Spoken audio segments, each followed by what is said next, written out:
এরে আল্লাহর বান্দারা, যুবক বাবারা, আজকে তাকাইয়া দেখো তোমার মতো কত যুবক জীবনে মাদ্রাসায় পড়ে নাই, জেনারেল লাইনে পড়ে, স্কুল কলেজে পড়িয়াও 5 ওয়াক্ত নামাজি আছে না নাই? বলো বাবা, তুমি কেন পারবা না? অবশ্যই তোমার কপাল পুড়িয়ে গেছে। কার জানি বরদোয়া লাগছে। মা বাবার বরদোয়া লাগলে কপাল শেষ, শিক্ষকের বরদোয়া লাগলে জীবন শেষ, লেখাপড়া শেষ, ওলামায়ে কেরামের বরদোয়া লাগলে তোমার চরিত্র শেষ। তোমার মতো যুবক যদি স্কুল কলেজে পড়ে নামাজ পড়ে, বলো বাবা তুমি পারবা না কেন?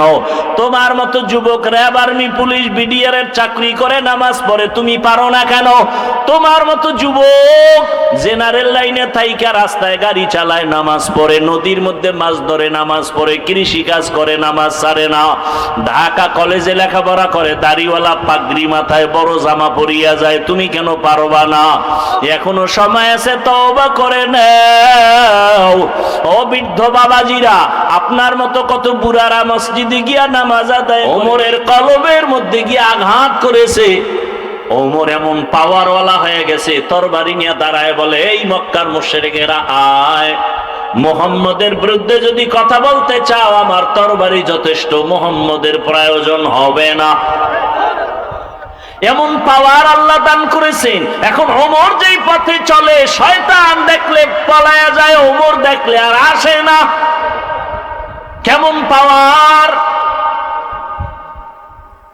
যুবক মদের বোতল নিয়ে হাঁটতেছে, হঠাৎ করে তাকায় দেখে ওমর আসতেছে। ওমর মদের বোতল ফালাইতেও পারে না, নজর হইরে গেছে ওমরের।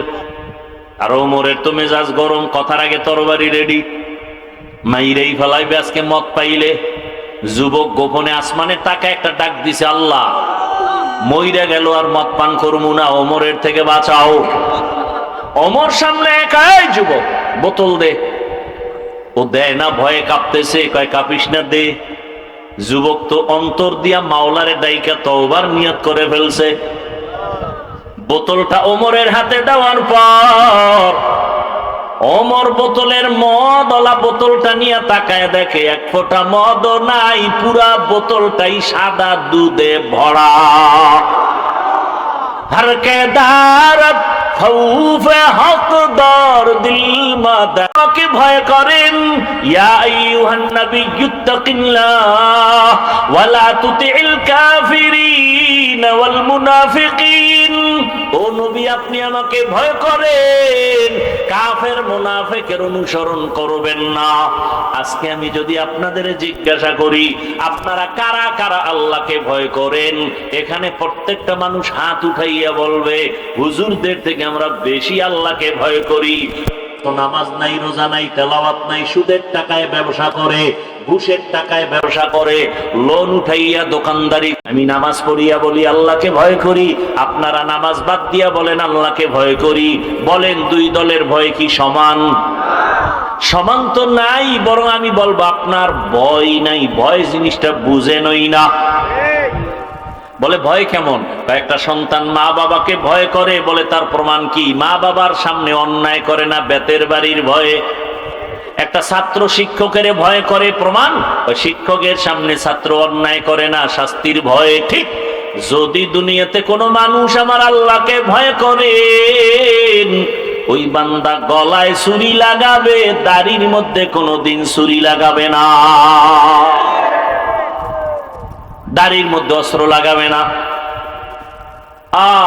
কে বুঝাবে, কে বলবে? ওই যে কপাল,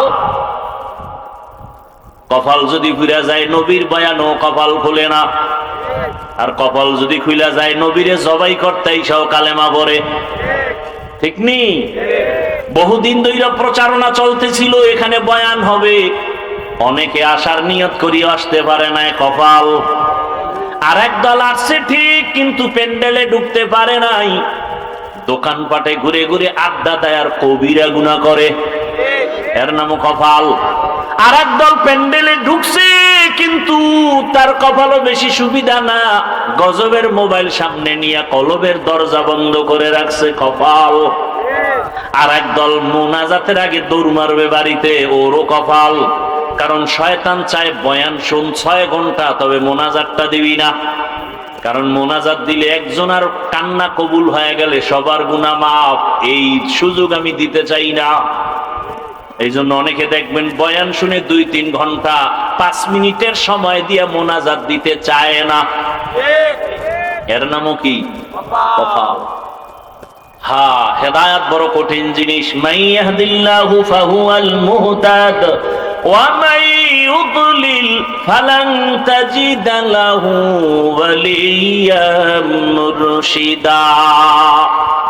আল্লাহ যাকে কবুল করবেন সে হেদায়েত পেয়ে যাবে, আর যার কপাল খারাপ সে হেদায়েত পাবে দূরের কথা, কোনো মুর্শিদ পাবে না, পথ প্রদর্শকও পাবে না। হেদায়েত বড় কঠিন জিনিস। আমি বক্তা হইছি, হেদায়েত পাইছি না। হেদায়েত বড় কঠিন জিনিস। আমি মাওলানা হইছি, হেদায়েত পাইছি না, বরং আপনার থেকে আমার ভয় আরো বেশি। আপনারে শয়তান ধোকা দেয় একটায়, আমারে দেয় 1000টায়। আপনি পইরে গেলে টেনশন নাই, আমি যদি রাস্তা থেকে লাইনচ্যুত হয়ে যাই টেনশন।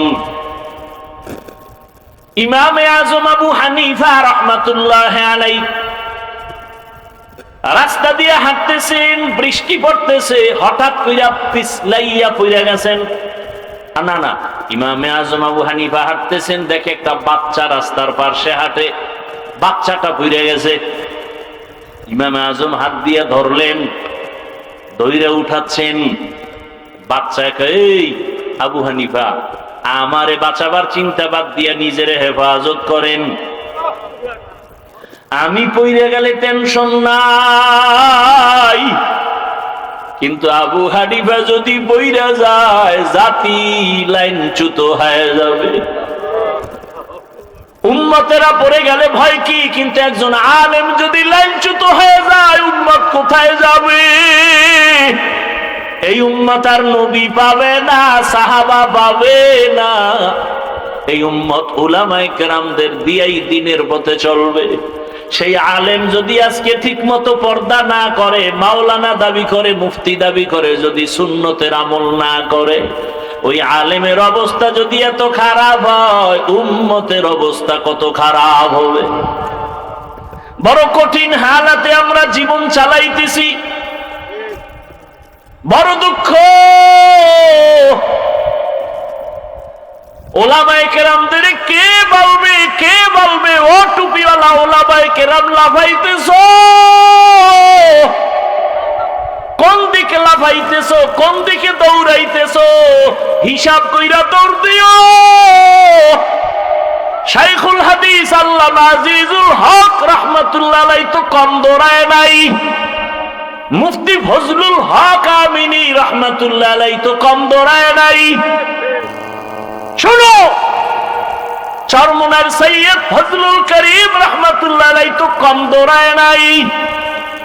হিসাব কইরা দৌড়াইও। শাইখুল হাদিস সাহেব দৌড়াইতে দৌড়াইতে কবরে গেলেন, কি পাইল হিসাব মিলাও। মুফতি ফজলুল হক আমিনী রাহমাতুল্লাহ আলাইহি দৌড়াইয়া দৌড়াইয়া জীবন শেষ, কবরে গেলেন, ফলাফল কি পাইল হিসাব মিলাও।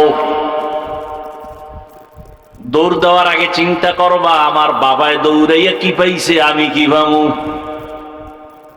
সাবধান, খুব সতর্ক। হ্যাঁ, উলামায়ে কেরাম তুমি দৌড়াবা কেন? তোমার পিছনে গোটা উম্মত দৌড়াবে, গোটা উম্মত তোমার দিকে দৌড়াবে।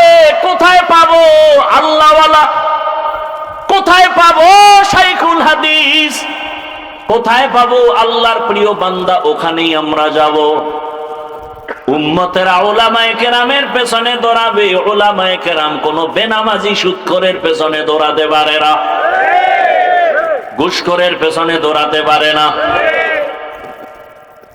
হ্যাঁ, আল্লাহ হেদায়েতের দৌলত আমাদের দান করেন। উলামায়ে আহলে হক যারা আছেন, আমাদের মুরব্বী, সবাইকে আল্লাহ এক ও নেক বানায় দেন।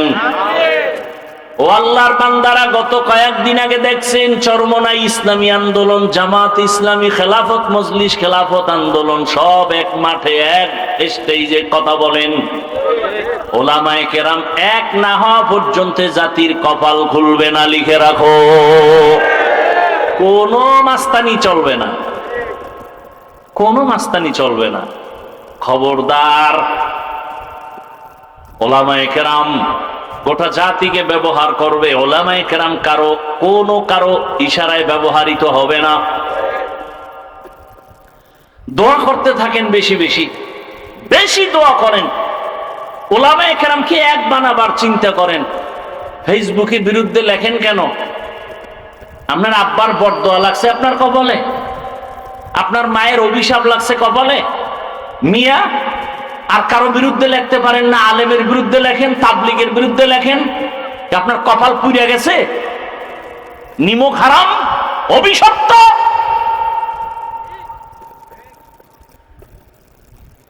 আর কোনো কাম পাও না? তোমার এই কাম নেই যে আলেমের বিরুদ্ধে তুমি বলবার লেখবা, এটা তোমার কাম। তোমার কপালে আল্লাহর লানত।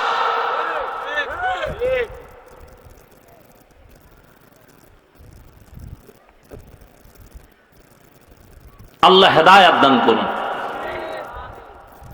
সবগুলো মা বাবার অভিশপ্ত সন্তান। মা বাবার অভিশাপ না লাগলে কোন সন্তান আলেমের পিছনে লাগে না।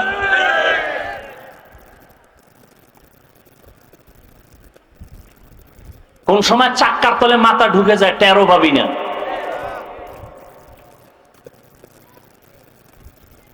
আল্লাহ হেদায়েত দান করুন। ইয়া আইয়ুহাল্লাযীনা আমানুত্তাকুল্লাহা হাক্কা তুকাতিহি ওয়া লা তামুতুন্না ইল্লা ওয়া আনতুম মুসলিমুন। দ্বিতীয় আল্লাহ কর্মসূচি বললেন, মুসলমান না হইয়া কেউ মরণ বরণ করবা না। কথাটা মুমিনকে বলছেন, কোন বেঈমানকে বলেন নাই। বড় কঠিন কথা, আমার ব্যাখ্যা দেওয়ার সময় নাই। এখানে আমরা যারা সবাই তো মুমিন, সবাই তো মুসলমান। আল্লাহ আবার কেন বললেন ও মুমিন, মুসলমান না হইয়া মরবা না? তার মানে এখনো বুঝি মুসলমান হইতে পারি নাই। এখানে অনেক ব্যাখ্যা আছে। আল্লাহ কেন মুমিনকে বললেন মুসলমান না হইয়া মরিও না? আর এক আয়াতে আল্লাহ বলেন, ইয়া আইয়ুহাল্লাযীনা আমানু দুখুলু ফিস সিলমি কাফা। ও মুমিন, ইসলামের মধ্যে পরিপূর্ণ ঢুকে যাও। আর এক আয়াতে আল্লাহ আরো স্পষ্ট করে বলেন, ইয়া আইয়ুহাল্লাযীনা আমানু আমিনু বিল্লাহি ওয়া রাসূলি। ও মুমিন, আল্লাহর উপরে রাসূলের উপর ঈমান আনো। আরে আল্লাহর উপরে রাসূলের উপর ঈমান আনার কারণেই তো মুমিন। আবার কেন বলেন আল্লাহর উপরে রাসূলের উপর ঈমান আনো? এখানে অনেক কথা। এক কথায় ভাইরা, মুসলমান না হইয়া মরিও না কথার অর্থ হলো গুনাহ নিয়ে কবরের দেশে যাইও না। মুসলমান কাকে বলে? মুসলমান মুসলিম থেকে মুসলমান, মুসলিম ইসলাম থেকে মুসলিম। ইসলাম অর্থ কি? আল ইসলাম গরদান নেহাদান বতাআত, বিনয়ের সাথে আল্লাহর হুকুমের সামনে নিজেকে বিলীন করে দেওয়ার নাম, আত্মসমর্পণ করে দেওয়ার নাম ইসলাম। যে ব্যক্তি আত্মসমর্পণ করে তার নাম মুসলিম। বিনয়ের সাথে ঠেকায় বইরা না। অনেকে ঠেকায় বইরা নামাজ পড়ে। ওই কোরবানি আসতেছে, অনেকে কোরবানি দিবে ঠেকায় বইরা, না দিলে মানুষে কি বলবে, এটা হবে না। বিনয়ের সাথে আল্লাহর কাছে সবকিছুর বিষয় আত্মসমর্পণ করার নাম ইসলাম। যে ব্যক্তি করে তার নাম মুসলিম। ইসলাম অর্থ শান্তি না, সালাম শব্দের অর্থ শান্তি, আর ইসলাম শব্দের অর্থ আত্মসমর্পণ করা। যিনি আত্মসমর্পণ করেন তার নাম মুসলিম। আত্মসমর্পণ যিনি করবেন সে গুনাহ করবে না। আল্লাহ কথা দিয়ে বুঝাইলেন, মুসলমান হইয়া মরবি তার মানে আমি চাই তোকে বিনা হিসাবে জান্নাত দিব। আর বিনা হিসাবে জান্নাত আমি তাকেই দিব যে গুনাহ মুক্ত হয়ে আসবে। গুনাহ মুক্ত হবেন কিভাবে? জীবনের দুইটা ভাগ, একটা চলে গেছে আর একটা চলতেছে আসতেছে, ঠিক না? এখন পিছনে যে গুনাহ করছেন এখান থেকে বাঁচতে হবে, সামনে যেন গুনাহ না হয় সে থেকেও বাঁচতে হবে। পিছনের জীবনের গুনাহ থেকে যদি পবিত্রতা অর্জন করতে চান তো একটা মেডিসিন লাগবে। সামনের জীবনে যেন গুনাহ না হয় সেখানে একটা মেডিসিন লাগবে। পেছনের গুনাহ থেকে পবিত্র হওয়ার মেডিসিনের নাম তাওবা, ইস্তেগফার। সামনের গুনাহ থেকে নিজের জীবনকে পবিত্র রাখার জন্য মেডিসিন লাগবে, তার নাম তাকওয়া। এই দোনোটা মেডিসিন পাওয়া যাবে আল্লাহর ওয়ালিদের নজরের মধ্যে। ওয়ালি আউলিয়ার নজর ছাড়া পাবে না। ওয়ালি আউলিয়া ছাড়া মানুষ জান্নাতের পথের ঠিকানা পাবে না। এজন্যই তো সারা বাংলাদেশে আমি চ্যালেঞ্জ করে বলি, যারা বলে আমরা ওলি আউলিয়া মানি না, আমি বলি সে কোরআন হাদিস মানে না, বুখারী শরীফও মানে না, কোরআনও মানে না। সে একজন ভণ্ড। কেমন ভণ্ড? তাকে যদি কেউ ভণ্ড না বলে সেও ভণ্ড। এত জ্বালাইলে কি করব?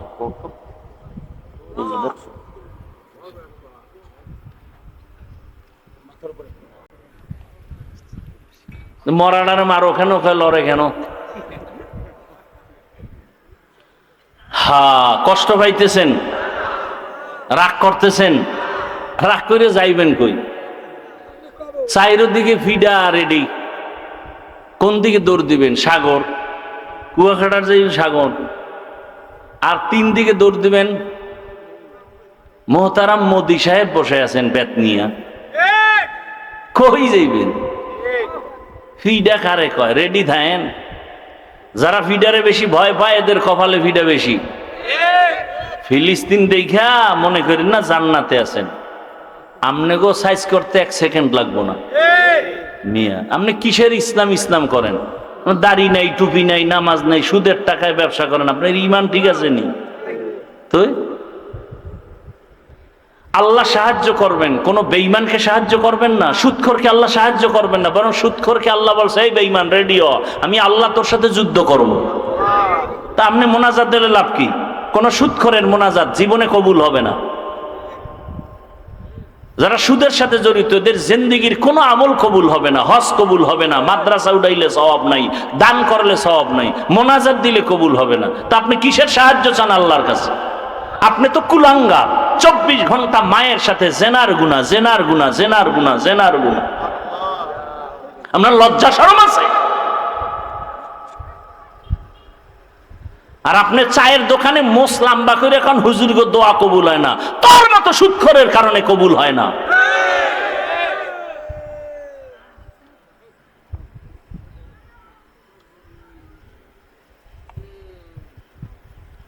আল্লাহ সুদখোরকে সাহায্য করবেন না তো, বরং 2 দল আল্লাহর বড় দুশ্মন। কয় দল? এক দলের কথা কোরআনে, আর এক দলের কথা বুখারীতে। কোরআনে বর্ণিত দল সুদখোরের দল, আর বুখারী শরীফে যেই দলের কথা আছে আল্লাহর বড় দুশ্মন, ওলি আউলিয়ার যারা দুশ্মন এরা। বুখারী শরীফ খুলো। এই জন্য সারা বাংলাদেশে আমি চ্যালেঞ্জ দিয়ে বলি, যারা ওলি আউলিয়া মানে না, এরা কোরআন মানে না, বুখারী মানে না, এরা আল্লাহর এত বড় দুশ্মন, এদেরকে যারা ভণ্ড বলে না তারাও বলি, আমি বলি তারাও ভণ্ড। আল্লাহ হেদায়াত দান করুন। ইয়া আইয়ুহাল্লাযীনা আমানুত্তাকুল্লাহ হাক্কা তুকাতিহি ওয়া লা তামুতুন্না ইল্লা ওয়া আনতুম মুসলিমুন। মুসলমান না হইয়া মরিও না রে মুমিন। আমি কি মুসলমান না? হ্যাঁ মুসলমান। তোমার ধর্ম ইসলাম। কি আপনারা মুসলমান না? সবাই বলেন। উঠা বসা করবেন, মোনাজাতটা দিয়ে যাবেন না। একটু আগে কিন্তু বলছি মোনাজাত দিয়ে যাইতো কপাল লাগে, ঠিক নি? আপনারা সবাই মুসলমান নি? বলেন বলেন। তাহলে আপনারে বয়ান করব কেন? বয়ান তো হিন্দুদের করব, খ্রিস্টানকে করব, ইহুদিরে করব, পঞ্চগড়ে গিয়ে করব, কারণ সেখানে টাকা দিয়া মুসলমানের বিধর্মী বানায়। বয়ান তো চট্টগ্রামের পাহাড়ে গিয়া করা দরকার, খ্রিস্টান মিশনারিরা ওখানে টাকা দিয়া মুসলমানের অন্য ধর্মে নিয়ে যায়। অথচ আপনাদের পেছনে দৌড়াইতে দৌড়াইতে দৌড়াইতে খানা নাই, ঘুম নাই, বাড়ির চিন্তা নাই, ছেলে মেয়ের চিন্তা নাই, পরিবারের চিন্তা নাই, জীবন শেষ। ফজরের পরে বয়ান, জোহরের পরে বয়ান, আসরের পরে, মাগরিবের পরে এত বয়ান, এত বয়ান। ও এলাকার মুসলমানেরা ভালো করে বুঝো, আমি যে আল্লাহ মানি, আপনাদের আল্লাহ আমার আল্লাহ দুইজন নাকি এক? জবান খুলে বলেন, আপনাদের আল্লাহ আমার আল্লাহ, আপনাদের নবী আমার নবী, আপনাদের কোরআন আমার কোরআন, আপনাদের কাবা আমার কাবা, আপনাদের ধর্ম আমার ধর্ম, আপনাদের কালেমা আমার কালেমা। দুনিয়াতে আসছি সিস্টেম সবার, নাকি আপনারা সুন্দরবন থেকে লুঙ্গি হইরে আসছেন? বিদায় বেলা কাফনের সংখ্যা সবার, নাকি আমার একটা কাফন বেশি হবে, কোটিপতির একটা কাফন বেশি হবে? আমারও 3 কাফন, আপনাদেরও 3টা কাফন, কালার হবে আলাদা। হুজুরদের কালার একরকম, আপনাদের কাফনের কালার আর এক রকম না এক? কি কালার হবে? ওহ, কাফনের কালারও এক, কবরের সাইজও, আপনাদের এলাকার কবর 1 হাত বড়, সব এক। কবরে রাখার পরে প্রশ্ন হবে কয়টা? তাও কি? রবের পরিচয় দাও, ধর্মের পরিচয় দাও, রাহমাতুল লিল আলামিনের পরিচয় দাও। ওরে কাফনের উপরে লেখা থাকবে বড় হুজুরের লাশ। হ্যাঁ, এত বাহাদুরি কই? আজকে আমি বক্তা যতই ভাব দেখাই না কেন, আপনি ক্ষমতার বাহাদুরি দেখান না কেন, কাফনের মধ্যে যেদিন ঢুকবেন ওদিন সব বাহাদুরি বন্ধ হয়ে যাবে। কে ধনী, কে গরিব, কে আলেম, কে মূর্খ, কে ইমাম, কে মুক্তাদি, কে ডাক্তার, কে রুগী, কাফনে ঢুকলে সব এক হয়ে যাবে। কোন লাশ দেখে বোঝা যাবে না এটা হুজুরের লাশ, এটা ডাক্তারের লাশ, এটা রুগীর লাশ। কাফনে ঢোকার পর সব এক হয়ে যাবে। আপনার আল্লাহ আমার আল্লাহ এক, নবী এক, কোরআন এক, কাবা এক, ধর্ম এক, কালেমা এক। তাহলে আপনার আমার লেবাস পোশাক কেন আলাদা হবে? পোশাকটাও তো এক হওয়া দরকার। ও বাবা, আপনার এত বয়ান করা লাগবে কেন? অথচ আপনার পেছনে সময় দিতে দিতে পুরো বছর শেষ হয়ে গেল, বৃষ্টি নাই, রৌদ্র নাই, দৌড়াচ্ছি। শুধু আমি একা, হাজার হাজার ওলামায়ে কেরাম, তাবলীগওয়ালারা দৌড়ায়, পীর মাশায়েখরা দৌড়ায়, জুমার মসজিদের খতিব সাহেবের বয়ান। এত মেহনতের পরেও কেন নামাজ পড়েন না? কেন রোজা রাখেন না? কি ভাবছেন আমরা হুজুরেরা বুঝি ভুল পথে আছি? এ যুবক বাবারা বলো, যদি বলো হ্যাঁ ভুল পথে আছি, একটা ভুল কোরআন থেকে বের করে দাও, এখন আমি দাড়ি কেটে ফেলবো, নামাজ বন্ধ, আল্লাহর বিরুদ্ধে রাস্তায় নেমে যাব। পারবা? আমার আল্লাহর কোরআনে ভুল বের করতে পারবানি? তুমি কেন? তোমার থেকে বড় বড় পণ্ডিতেরা ভুল বের করতে গিয়া ব্যর্থ হইয়া কালেমা পড়েছে, ঠিক নি? ও আল্লাহর বান্দারা, তাহলে বলো, আমরা যদি ভুলে না থাকি, তোমরা যদি থাকো, তোমাদের কোনো গালি নাই, কোনো ঝগড়া নাই, বরং বিনয়ের সাথে পাও দুটা গায়ে দাও। আমি তোমার পায়ে হাত রেখে বলবো, তাড়াতাড়ি নবীর তরিকার মালা গলায় লাগাও। কয়দিন আর বাহাদুরি করবা? চোখের সামনে লাশ আর লাশ, গাড়ির নিচে যুবকের লাশ, পানির মধ্যে যুবকের লাশ, ঘুমের বিছানায় যুবকের লাশ। ও আল্লাহর বান্দারা, দুনিয়াটা কিছুই না। এই যে এতক্ষণ চিল্লাইয়া বয়ান শুনাইলাম, একবারও কিন্তু বলি নাই আমার মতো 5 কল্লি লাগাও। বলছি? একবারও বলি নাই আমি কওমি মাদ্রাসার সন্তান, তুমি কওমি মাদ্রাসায় যাও। আমি তাবলীগের লাইনের সন্তান, আমি পীরের মুরিদ, তুমিও তাবলীগে যাও, পীরের কাছে যাও। একবারও বলি নাই। বরং আমার কলিজার যুবক বাবাদের বলবো, তুমি স্কুলে পড়ো আলহামদুলিল্লাহ, কলেজে পড়ো আলহামদুলিল্লাহ, আলিয়ায় পড়ো আলহামদুলিল্লাহ, তুমি চাকরি করো আলহামদুলিল্লাহ, ব্যবসা করো আলহামদুলিল্লাহ। আমি তোমাকে একবারও বলবো না হুজুর হও, বরং আমি দোয়া করে যাচ্ছি, তুমি ডাক্তার হও, ইঞ্জিনিয়ার হও, প্রফেসর হও, একজন সাংবাদিক হও, ওসি ডিসি এসপি হও। তবে ছোট একটা দাবি আমার, বেয়াদব হইও না রে বাবা, বেয়াদব হইও না। বলবা হাফিজ ভাই ডাক্তার হব, ইঞ্জিনিয়ার হব, সুন্দর কথা, বেয়াদব হব না। তার কথার ব্যাখ্যা কি? ভালো করে শুনো। 3 জায়গায় বেয়াদবি করবা না, করলেই মরার আগে তুমি পঙ্গু। 1 নম্বরে মা বাবার সাথে বেয়াদবি করবা না, 2 শিক্ষকের সাথে বেয়াদবি করবা না, 3 কোন উলামায়ে কেরাম মুরব্বির সাথে বেয়াদবি করবা না। কারণ এই জায়গায় বসার জন্য, তোমার জীবন সফলতার জন্য এই 3 জায়গার দোয়া লাগবে। মা বাবার দোয়া যদি না থাকে কোনোদিন সফলতা আসবে না। শিক্ষকের দোয়া যদি না থাকে কোনোদিন লেখাপড়ায় বরকত হবে না। উলামায়ে কেরামের দোয়া নেক নজর না থাকলে আদর্শ সুন্দর হবে না রে বাবা। আল্লাহর কসম, ওই মা বাবার চোখের পানি না থাকলেই চেয়ারে বসতে পারতাম না। তবে মা বাবা চোখের পানি ছাড়িয়া দোয়া করিয়া এই সম্মানের জায়গায় নিছেন। তবে আমাকে বয়ান আমার বাবাই শিখায় নাই, আমার মা আমাকে বয়ান শিখায় নাই, বরং আমার উস্তাদেরা ধরে ধরে ধরে ধরে আমাকে বয়ান শিখাইছেন, কথা বলা শিখাইছেন। আমার উস্তাদরা ধীরে ধীরে সিগনেচার শিখাইছেন, আমাকে লেখা শিখাইছেন, পড়া শিখাইছেন। অতএব আমি হাফিজুর রহমান হইতে আমার মা বাবার পরে শিক্ষকের অবদান অনেক আছে না নাই? এরপরে আমি বয়ান তো করি রে বাবা, বয়ান তো কত বড় বড় ওলামায়ে কেরাম করেন, আমার তো ইলম নাই, কোনো আমলও নাই। কিন্তু বয়ানের ভেতরে যে সম্মান আল্লাহ দান করেছেন, এটা আল্লাহ ওয়ালাদের নেক নজর ছাড়া কখনো সম্ভব হয় না। আরে আল্লাহর বান্দা, গাছের মধ্যে তো আম থাকে অনেক, একটা গাছে 500-1000 আম থাকে, সব আম কিন্তু সমান মিষ্টি লাগে? কথা কও, মিষ্টি লাগে? সব আম যেমন মিষ্টিও লাগে না, কালারও সব একরকম হয় না। কারণ কি? কারণ তুমি খুঁজা বাইর করো, দেখবা আমের মধ্যে কালার দেয় সূর্যের আলো, আমের স্বাদ বাড়ায় চাঁদের আলো। এই জন্য দেখবা যেই আমের ভেতরে দিনের বেলা সূর্যের আলো বেশি লাগে, ওই আমটার কালার সুন্দর হয়ে যায়। আবার রাতের বেলা তাকাইয়া দেখবা চাঁদের আলো যে আমের উপরে বেশি পড়ে, ওই আমটার স্বাদ বড় ভালো। ভালো করিয়া শোনো বাবা, রাতের আলো চাঁদের, দিনের আলো সূর্যের, সূর্যের আলোতে কালার হয়, চাঁদের আলোতে মজা বাড়ে। ঠিক বান্দা, তোমার জীবনে কলবের মধ্যে আলো লাগবে, আলো, নূরুন আলা নূর।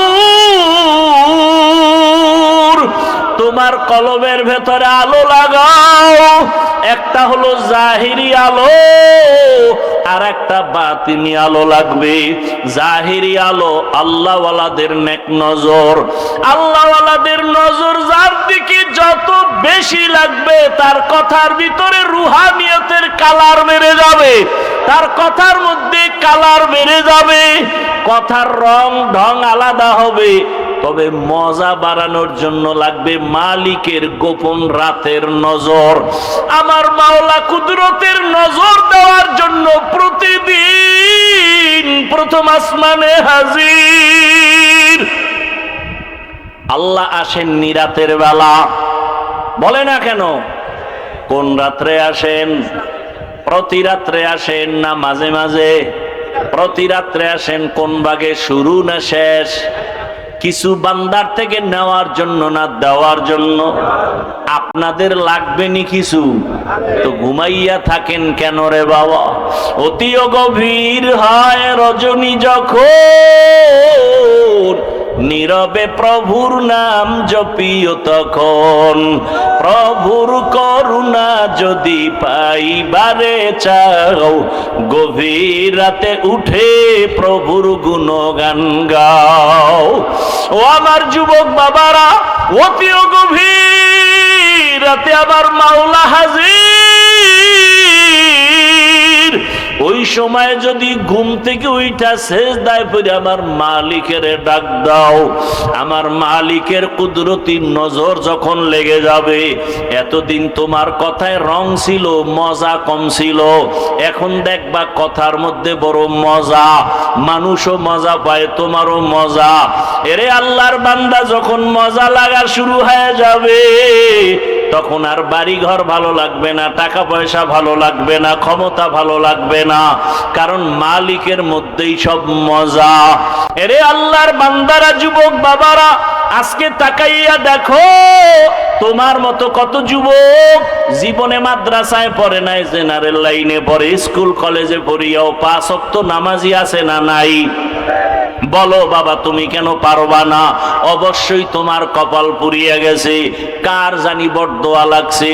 মা বাবার বরদোয়া লাগলে কপাল শেষ, শিক্ষকের বরদোয়া লাগলে জীবন শেষ, লেখাপড়া শেষ, ওলামায়ে কেরামের বরদোয়া লাগলে তোমার চরিত্র শেষ। তোমার মতো যুবক যদি স্কুল কলেজে পড়ে নামাজ পড়ে, বলো বাবা তুমি পারবা না কেন?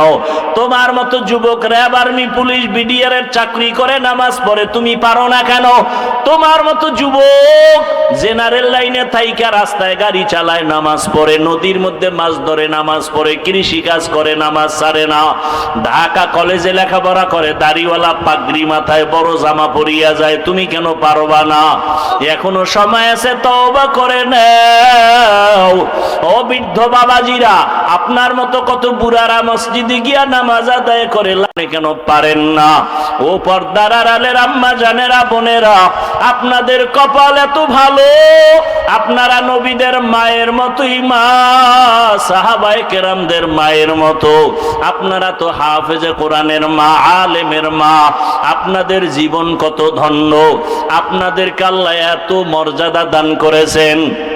আপনারা তো খাদিজা রাদিয়াল্লাহু আনহার মতো নারী, ফাতেমা রাদিয়াল্লাহু আনহার মতো নারী, আয়েশা রাদিয়াল্লাহু আনহার মতো নারী, আপনারা তো ইসমাঈল নবীর মা হাজেরা আলাইহা সালামের মতো দামি নারী, ঈসা নবীর মা মারিয়াম আলাইহা সালামের মতো দামি নারী। আপনারা জানেননি দুনিয়াতে আল্লাহর এক বড় দুশমন ছিল ফেরাউন, ওর স্ত্রীর নাম কি? আসিয়া। ওই এত বড় বেঈমান ফেরাউনের ঘরের আসিয়ার খবর জানেননি? ওই আসিয়া আমার মাওলার এত আশিক, রহমতের নবী বলেন কিয়ামতের দিন আসিয়ার সাথে আমি মুহাম্মদের সাথে বিবাহের ব্যবস্থা হয়ে যাবে। ও পর্দার আড়ালের আম্মা জানেরা, আপনার স্বামী তো ফেরাউনের মতো খারাপ না, আপনি কি পারতেন না স্বামীটারে বুঝাইয়া নামাজের মুসাল্লায় উঠাবেন? আপনি বুঝাইলেই তো হয়ে যাইত। আপনি যদি স্বামীকে বলতেন, স্বামী আমার, স্বামী আমার, আমার জীবনের একটা দাবি, বাবা মায়ের মায়া চাইরা তোমার ঘরে আসছি, খাইয়া থাকলেও আসি, না খাইয়া থাকলেও আসি, তবে একটা দাবি, কখনো তুমি নামাজ ছাড়িও না, হারাম টাকা কামাই করে ঘরে আনবা না। যদি আম্মা জান আপনি বুঝাইতেন, কোন স্বামী হারাম টাকার মাল ঘরে আনতো না। আজকে আপনার স্বামী হারাম টাকা আনিয়া ছেলে মেয়েকে খাওয়াইয়া রক্ত নাপাক করে, আপনার রক্তটাকেও নাপাক করতেছে। এই কি আপনার জীবন? এরে আম্মা জান আসিয়ার মতো বান্দি, এত বড় ক্ষমতাওয়ালা ফেরাউন, টাকার অভাব নাই, ক্ষমতার অভাব নাই, এরপরও আমার মাওলাকে কলবে জায়গা দিয়েছেন, মোহাব্বতের রং লাগছে, মুসা নবীর নজর লাগাইছে, অন্যদিকে আবার মালিকের রহমতের নজর লাগছে। আসি একদিন কি যেন হাতের মধ্যে নিয়ে কাজ করে, হঠাৎ পড়ে গেছে, ফেরাউন পেছনে দাঁড়ানো, আসিয়া খেয়াল করে নাই। আসিয়া জিনিসটা উঠাইতে গিয়া বিসমিল্লাহ বলছে, ফেরাউন শুই নাই, মাথা গরম হয়ে গেল, ডাক দিয়া কয়, আসিয়া তুমি কার নাম বললা? আসিয়া বলে, এখন আর গোপন কইরা লাভ কি হবে, না ওপেন করিয়াই দেই। আসিয়া ডাক দিয়া কয়, ফেরাউন আমার মালিকের নাম আমি জবানে নিয়েছি। ফেরাউন বলে, মালিককে? ওই মিশরের তো আমি খোদা। আসিয়া বলে, না, তোমারে যিনি বানাইছেন তিনি আমার মালিক, আমার মালিক একমাত্র আল্লাহ, তুমি ফেরাউন না। আসিয়া বলে, সর্বনাশ, তুমি যদি আমাকে খোদা না বলো তো আমার খোদাগিরির ভ্যালু নাই, একবার হলেও বলো। আসিয়া বলে, এক বিন্দু না। ফেরাউন বলে, তুমি আমারে কানে কানে বলো, বলে না, তাও হবে না। আমি যদি আসতে বলি আমার মাওলাকে ফাঁকি দেওয়া যায় না। মিশরের মানুষ তোমারে ফাঁকি দিতে পারে, আমার মালিকরে ফাঁকি দেওয়া অসম্ভব। ফেরাউন এক পর্যায়ে ব্যর্থ হইয়া ডাক দিয়ে কাসিয়া রেডি হও, তোমাকে ফাঁসিতে দেওয়া হবে, শূলিবিদ্ধ করা হবে, তোমাকে দুনিয়া থেকে বিদায় দিব। আসিয়া বলে ফেরাউন ভয় দেখাইও না, দুনিয়াতে একবার আসি, একদিন যাব, তবে আমার মালিকের না নিয়ে যাব না। আমার অন্তরে যে মালিকের মহাব্বত, আমার এখন টাকার মহব্বত নাই, ক্ষমতার মহব্বত নাই, আমার পরিচয় আমার মালিক, আমার অন্তরে আমার আল্লাহকে জায়গা দিয়েছি। এখন আমার মরিয়া গেল আমার শান্তি, বেঁচে থাকলেও আমার সার্থকতা, আমার কোনো টেনশন নাই। ফেরাউন এক পর্যায়ে ঘোষণা দিয়া দিল আসিয়ার ফাঁসি হবে, শূলিবিদ্ধ করা হবে। হাজার হাজার মানুষ রেডি হয়ে গেল দেখার জন্য। যখন আসিয়াকে শূলিবিদ্ধ করার জন্য মাঠে নেওয়া হয়, হঠাৎ করে আসিয়া কান্না শুরু করলেন, ও দয়ার মালিক, আমি ফেরাউনের কোনো ক্ষতি করি নাই, শুধু আমি তোমাকে আল্লাহ বলে স্বীকার করেছি, তোমারে সেজদা দিয়েছি, আর কিছুই না। আজ আমার ফাঁসি দেওয়া হয়, তুমি আমাকে ধৈর্য ধারণ করার তৌফিক দাও। আসিয়া হঠাৎ তাকায় দেখে রাস্তা দিয়া মুসা নবী হাঁটিয়া যায়। ডাক দিয়া কয়, নবী মুসা, জানেননি আমি আসিয়ার কি হালাত? কয়, জানি, তোমার এখন ফাঁসি হয়ে যাবে। মুসা নবীকে আসিয়া বলে, নবী আপনি একটু জানতে চাই, দোয়া করবেন, আর এই মুহূর্তে আমার আল্লাহ আমার উপরে রাজি না খুশি? আপনি তো আমার মাওলার সাথে মাঝে মাঝে তুর পাহাড়ে গিয়া কথা বলেন, ওরে আপনি তো কত মজা গ্রহণ করেন, আমারও তো মনে চায় মালিকের কাছে গিয়া কথা বলবো। আমি তো সেই রাস্তা খুঁজতেছি। বলে, মরণের পর্দা ভেদ করিয়া যাও, মালিকের সাথে মোলাকাত হয়ে যাবে। মুসা নবীর কাছে দোয়া চাইলেন, আর জানতে চাইলেন আল্লাহ আমার উপরে বেজার না খুশি? মুসা নবী বললেন, হ্যাঁ আসিয়া, তোমার উপরে আমার মাওলা এখন অনেক খুশি। আসিয়া কথা শুই না আসমানের দিকে তাকাইয়া একটা চিৎকার দিয়া বলে, কালাত রব্বি বিনিলি ইনদাকা বাইতান ফিল জান্নাহ। আল্লাহ কোরআনে ঘোষণা করলেন, আসিয়া যখন ডাক দিছে, ও দয়ার রব মালিক, এত বড় ক্ষমতাধর ফেরাউনের ঘরে থাকিয়াও ক্ষমতার লোভ করলাম না, আরামের বিছানায় ঘুমাইতে দিল না, খাইতেও দিল না।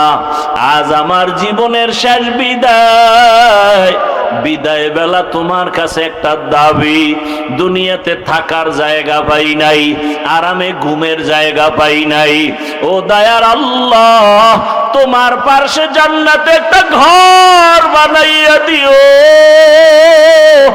তোমার পার্শ্বেই যেন আমি জান্নাতে একটু থাইকা আরাম করতে পারি। আসিয়া এই দোয়াটা কইরা ফাঁসির মঞ্চে যায়, কান্না বন্ধ করে এবার হাসতেছে। ফেরাউন কয়, বিপদের সময় কান্না বন্ধ, হাসো কেন? আসিয়া ডাক দিয়া কয়, ফেরাউন, আমি যা দেখি তুমি তা দেখো না। আল্লাহ আমার অন্তর চক্ষু খুলে দিয়েছেন, আমি তাকাইয়া দেখি ওই জান্নাতে আমার ঘর, ওই ঘর আমি এখন নিজে চেহারাটা দেখতেছি। আসমানের মধ্যে লক্ষ লক্ষ ফেরেশতারা আমাকে নেওয়ার জন্য অপেক্ষা করে, আমাকে জান্নাতে নিয়ে যাবে। এই খুশিতে আমি হাসতেছি, তুমি বুঝবা না। আসিয়াকে যখন শূলিবিদ্ধ করা হয়, হাসতে হাসতে দুনিয়ার থেকে আসিয়া বিদায় হয়ে গেল। ও পর্দার আড়ালের আম্মা জানেরা, বোনেরা, আসিয়ার মতো বান্দি, ফেরাউনের মতো বেঈমানের ঘরে থাইকা যদি আমার আল্লাহকে আপন বানায় নেয়, আপনি কেন পারবেন না? দুনিয়া দুনিয়া কইরা কই সাদা কাফন ছাড়া তো কবরে কিছুই নেওয়া যাবে না। এখনো সময় আছে, তওবা করেন। আল্লাহকে ডাকেন আর বলেন, হে মালিক, জীবনে তো কম বেপরদায় চলি নাই, আর বেপরদায় চলবো না, নামাজ ছাড়বো না, মোবাইলে সময় নষ্ট করব না, স্বামীর মাল খেয়ানত করব না, স্বামীর মাল হেফাজত করব, নামাজ পড়ব, সন্তানগুলোকে আদর্শওয়ালা বানানোর মেহনত করব। এখন যদি তওবা করে নেন, দরজা খুলিয়া যাবে। ও আমার কলিজার যুবক বাবারা, কয়দিন আর দুনিয়ায় যৌবনের বাহাদুরি করবা? মনে চাইছে দাড়ি কাটছো, মনে চাইছে নামাজ ছাড়ছো, কম শখ মিটাইয়া তো গুনাহ কম করো নাই। এখনো যদি তোমার তওবার নিয়ত থাকে, মনে মনে আমার আল্লাহকে ডাক দাও, আর ডাকিয়া বলো, হে দয়ার মালিক, জীবনে তো কম গুনাহ করি নাই, দাড়ি কাটলাম, কত নামাজ ছাড়লাম, কত বেপরদায় আড্ডা দিলাম, মোবাইলে কত গুনাহ করলাম, আজকে থেকে তওবা করে নিলাম, আর নামাজ ছাড়বো না, দাড়ি কাটবো না, বেপরদায় চলবো না, মা বাবাকে কষ্ট দিব না, ওলামায়ে কেরামের দোয়া পরামর্শ নিয়ে, শিক্ষকের দোয়া নিয়ে জীবনটা সুন্দরভাবে চালাবো। ওই মা বাবার দোয়া ছাড়া তোমার জীবনের দরজা খুলবে না রে বাবা। আজকে যার মা নাই, তার কাছে গিয়া দেখো মা কত ধন, যার বাবা নাই, তার কলিজাটা ফেটে যায়। ঈদের দিন সবাই ঈদের নামাজ পড়িয়া বাড়ি আনন্দ করে দৌড়ায়, আর এক যুবক কবরের কিনারায় দাঁড়ায় কান্না করে। ও যুবক, ঈদের দিন কাঁদো কেন? যুবক বলে, গত ঈদগাহে আমার আব্বাকে পাশে নিয়ে নামাজ আদায় করেছিলাম, আমার মা আমার জন্য দোয়া করেছিলেন। আজকে যখন নামাজের জন্য ঈদগাহে রওনা হয়ে গেলাম, হঠাৎ করে মনে পড়ে গেল, আজ আমার মাথায় হাত দিয়া কে দোয়া করবে? মায়ের বিছানাটাও খালি, আমার পাশে বাবাও নাই, আমি বড় ইয়াতীম। ও যুবক, যার বাবা নাই, তার দোয়ার একটা দরওয়াজা বন্ধ, যার মা নাই, তার দোয়ার দরওয়াজা দুটোটাই বন্ধ। আজকে ওই মা বাবাকে হারাইয়া কেমনে আরামে ঘুমাও আর খাও? ওরে মা বাবা কত কষ্ট করে জীবনে তোমাকে আমাকে বড় বানাইছে। অনেক মা বাবার জীবন বড় কঠিন ছিল। বাবায় কাজ করলে ঘরের চুলায় আগুন জ্বলতো না, হয় জ্বলতো না। কত সময় বাবার মনে চাইতো ইলিশ মাছ দিয়া খানা খাবে, টাকার অভাবে মাছ কিনতে পারে নাই। মায়ের মনে চাইতো ফল খাবে, টাকার অভাবে ফল খেতে পারে নাই। আজকে তুমি তার সন্তান, তোমার ঘরে কত মাছ আর কত ফল, কি লাভ হবে? ওই মা বাবায় তো সাদা কাফনের প্যাকেট হইয়া কবরে, চাইলেও আর ফল খাওয়াইতে পারবা না, মাছ খাওয়াইতে পারবা না। ওই মা বাবারে মাছ আর ফল যদিও দিতে পারবা না, তবে 2 ফোঁটা চোখের পানি পাঠাইয়া দাও। ওই মা বাবার চোখের পানি ছাড়া তুমি আমি মানুষ হইতে পারি নাই। ওই মা বাবার চোখের পানি আর দোয়া ছাড়াই চেয়ারে বসতে পারি নাই, মাওলানা হইতে পারি নাই। মানুষ আমাকে মাওলানা বলে, মা বাবার চোখের পানি ছাড়া হয় না। মানুষ আমাকে সম্মানের জায়গায় বসায়, মা বাবার দোয়া ছাড়া সম্ভব না। ও আল্লাহর বান্দারা, ওই মা বাবাকে কেমনে ভুলিয়া গেছো? 2 ফোঁটা চোখের পানি ছেড়ে দোয়া করিও।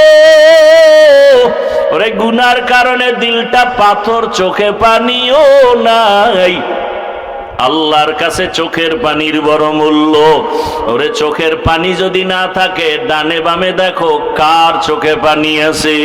কান্নাওয়ালার দোয়া খালি ফেরত যাবে না। ওরে আল্লাহর আযাবের ভয়, জাহান্নামের ভয় অন্তরে ঢুকাইয়া কাঁদো। ওরে আল্লাহর আযাবের ভয় যদি পাথর কান্না করে, তোমার আমার কপাল কেন এত খারাপ? আল্লাহ তাআলা বলেন, সুম্মা কাসাত কুলুবুকুম মিন বাদি যালিকা ফাহিয়া কাল হিজারাতি আও আশাদ্দু কাসওয়া ওয়া ইন্না মিনাল হিজারাতি লামা ইয়াতাফাজ্জারু মিনহুল আনহার ওয়া ইন্না মিনহা লামা ইয়াশাক্কাকু ফায়াখরুজু মিনহুল মা ওয়া ইন্না মিনহা লামা ইয়াহবিতু মিন খাশিয়াতিল্লাহ ওয়া মাল্লাহু বিগাফিলিন আম্মা তা'মালুন। আল্লাহর কোরআন বলে আল্লাহর আযাবের ভয়ে কিছু পাথর কান্না করে করে ঝর্ণা প্রবাহিত করেছে। তোমরা তাকায়া দেখো পাথর থেকে পানির ঝর্ণা। আল্লাহ কয় না, আল্লাহর ভয়ে পাথর কান্না করে। কিছু পাথর আল্লাহর ভয়ে টপ টপ করে কাঁদে, কিছু পাথর আল্লাহর ভয়ে ফেটে যায়। ও মানুষ, তোমার কলব কেন এত দুর্বল? ওরে জাহান্নামের ভয়ে তোমার চোখে কেন পানি নাই? ওরে জাহান্নামের ভয়ে যদি রহমতের নবীও কাঁদেন। আল্লাহর নবী বলেন, আমি রাতের বেলা হুজরায় ঘুমাইলাম, পার্শ্বেই তো মসজিদে নববী। হঠাৎ ঘুমের মধ্যে শুনি কান্নার আওয়াজ, আমার ঘুম ভেঙ্গে গেল। নজর করে দেখি এই গভীর রাতে কে কান্না করে। আমি বের হইয়া তাকাইয়া দেখি সাধারণ কেউ না, জান্নাতি এক নম্বরের সাহাবী আবু বকর নামাজে দাঁড়ায়া দাঁড়ায়া কান্না করতেছেন। আমি নবী অপেক্ষা করলাম, নামাজ শেষে আবু বকর বের হইলেন। জিজ্ঞাসা করলাম, ও আবু বকর, আপনি নামাজে দাঁড়ায়া কাঁদলেন কেন? আবু বকর কান্না করে বলেন, ইয়া রাসূলুল্লাহ, আল্লাহর আদালতে কেমনে দাঁড়াইয়া জবাব দিব? হাসরের ভয়। নবীজি বলেন, আপনি তো জান্নাতের টিকিট পাইছেন, আবার ভয় কিসের? আবু বকর বলেন, ইয়া রাসূলুল্লাহ, আপনিই তো কিয়ামতের ময়দানের বয়ান করে কান্না করেছেন। আপনিই বলেছেন হাসরের মাঠে সব মানুষ উলঙ্গ দাঁড়াবে, কিয়ামতের ময়দানে সূর্যের গরমে মাথার মগজ ফেটে যাবে, জাহান্নামের আওয়াজে হাসরের ময়দানটা থরথর করে কেঁপে উঠবে। আমার মাওলাও রাগ হইয়া আওয়াজ দিবেন, লিমানিল মুলকুল ইয়াউম। ওই সময় এমন অবস্থা হবে, নবীদের গুনাহ নাই, তারাও কান্না করবেন। মুসা নবী কাঁদবেন, ঈসা নবী কান্না করবেন, ইব্রাহিম নবী কান্না করবেন। ওই সময় আল্লাহ, আমার উপায় কি হবে? নবীরা যদি কাঁদেন, আমি আবু বকরের কেমন হালাত হবে? আল্লাহ যদি ডাক দিয়া বলে, আবু বকর, জান্নাত দিয়েছি, বিনিময় কি আমল নিয়ে আসছো? আমি যদি বলি নামাজ, তেলাওয়াত, রোজার আমল। আল্লাহ যদি বলে এগুলো আমার মনের মতো হয় নাই, আমি যেইভাবে তেলাওয়াত চাইছি ওভাবে দিতে পারো নাই, আমি যেইভাবে নামাজ চাইছি, সেজদা চাইছি, ওভাবে দিতে পারো নাই, আমি যেইভাবে তেলাওয়াত শুনলে মজা পাইতাম ওইভাবে তেলাওয়াত তুমি দিতে পারো নাই। তখন আমার মাওলায় যদি বেজার হইয়া যায়, সাথে সাথে আওয়াজ হবে, ওরে জাহান্নামের হ্যান্ডকাপ লাগাইয়া ধরো। আল্লাহ তো রাগ হইয়া যদি বলে, ওকে ধর।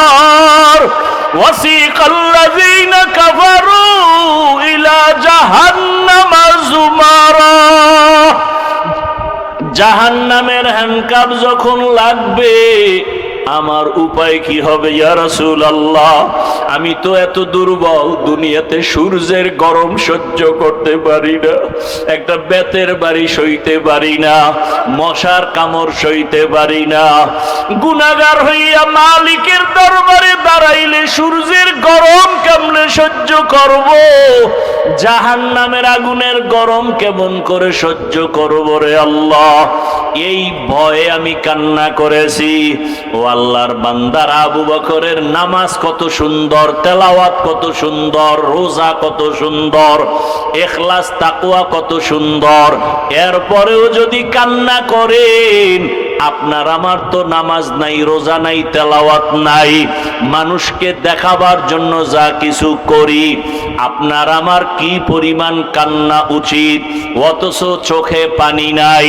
ডানে বামে তাকাইয়া অনেকে কান্না দেখাও চোখে পানি আসে না, কপাল বড় খারাপ। একটা গরু যখন ক্ষেতের মধ্যে গিয়া মালিকের ধান খায়, আর একটা গরু দেখা দেখি যখন খাওয়া শুরু করে, মালিক বেত দিয়া যখন বাড়ি দেয়, একটার উপরে বেতের বাড়ি দিলে আর একটা দৌড়ায়, মনে মনে ভয়, ওর পরে বেতের বাড়ি আমার কপালে আসবে। ও আল্লাহর বান্দারা, জাহান্নামের ভয় ওরে তোমার আমার অন্তরে কেন ভয় নাই? ওরে আলেম ওলামারা যদি তোমার আমার পার্শ্বে চোখের পানি ছেড়ে কাঁদেন, সাহাবায়ে কেরামের কান্না যদি হয়, তাহলে তুমি আমি কেন জাহান্নামের ভয়ে কান্না করতে পারি না? কপাল বুঝি খারাপ। ওরে মাওলানা হয়েছি ঠিক, তবে মানুষ এখনো হইতে পারি নাই। আল্লাহর কাছে দোয়া করো, চোখের পানি ছাড়ো। যদি কান্নাওয়ালা কেউ থাকে তার কাছে দোয়া চাও, আল্লাহর কাছে তওবা করো। ও যুবক বাবারা, পায়ে হাত রেখে বলি তওবা করো, আর দাড়ি কাটিয়া নবীরে কাদাইও না, নামাজ সারিয়া আর আল্লাহকে বেজার করিও না। আল্লাহ আমাদের সবাইকে তওবাওয়ালা জিন্দেগি দান করেন।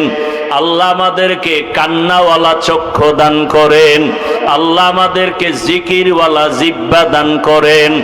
আখিরাতের ফিকিরওয়ালা কলব দান করেন। আল্লাহ আমাদের এই ময়দানকে কবুল করে নেন। আয় আল্লাহ আমাদের সবাইকে জীবনের গুনাহমুক্ত করে দেন। আল্লাহ আমাদের সবাইকে আপনার গোলাম হিসাবে কবুল করেন, আমিন।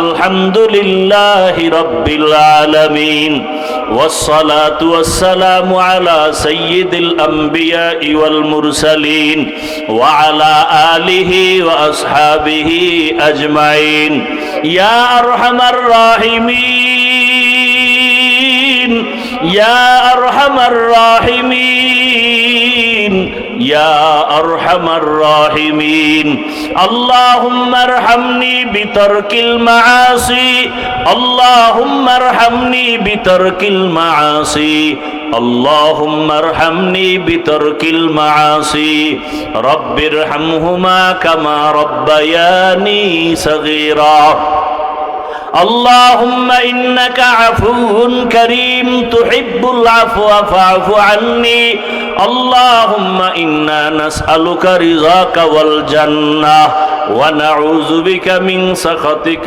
والنار اللهم إنا نعوذ بك من البرص والجنون والجذام وسيء الأسقام ربنا لا تزغ قلوبنا بعد إذ هديتنا وهب لنا من لدنك رحمة إنك أنت الوهاب ربنا هب لنا من أزواجنا وذريتنا قرة أعين واجعلنا للمتقين إماما ربنا آتنا في الدنيا حسنة وفي الآخرة حسنة وقنا عذاب النار وديار مالك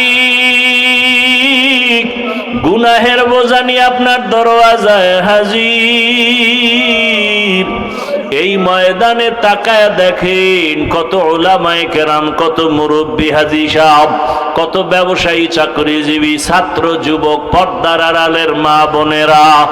আয় আল্লাহ, দুনিয়াতে আসিয়া শয়তানের ধোকায় পড়ে গুনাহ করে জীবনটাকে নাপাক করে ফেলেছি। গুনার কারণে আমার হাত নাপাক, আমার চোখ নাপাক, আমার জিহ্বা নাপাক, আমার অন্তর নাপাক। গুনাহের কারণে দিলটা পাথর, চোখে পানি নাই। তওবার নিয়তে হাত তুলেছি, আর গুনাহ করব না রে আল্লাহ।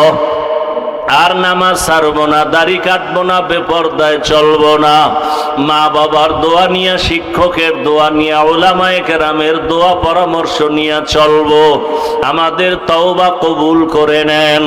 আয় আল্লাহ, জীবনের গুনাহমুক্ত জীবন দান করেন। মাহফিল কবুল করে নেন। আয়োজনকারী, সহযোগিতাকারী, দান সৎকারীদের কবুল করে নেন। মা বোনদের আবেদা পর্দাওয়ালা বানায় দেন। সন্তানগুলো নেককার বানায় দেন। প্রত্যেকটা সন্তানকে মা বাবার জন্য বাধ্যগত আদবওয়ালা বানায় দেন। প্রত্যেকটা ছাত্রকে আদবওয়ালা, বিনয়ী বানায় দেন। আয় আল্লাহ, সন্তানগুলোকে কবুল করে নেন। মা বাবার ইজ্জতের কারণ বানায় দেন। লেখাপড়া যারা করে পরীক্ষার্থী কামিয়াবি দান করেন। আয় আল্লাহ, সারা দুনিয়াবাসীকে মাফ করে দেন। আয় আল্লাহ, ফিলিস্তিনে মুসলমানের কান্নার আওয়াজ কাশ্মীরে ভারতে মুসলমানের কান্নার আওয়াজ। কুদরতের চাদর বিছাইয়া হেফাজত করেন, জালেমদের ধ্বংস করে দেন আল্লাহ, বাংলাদেশ শান্তির দেশ বানায় দেন।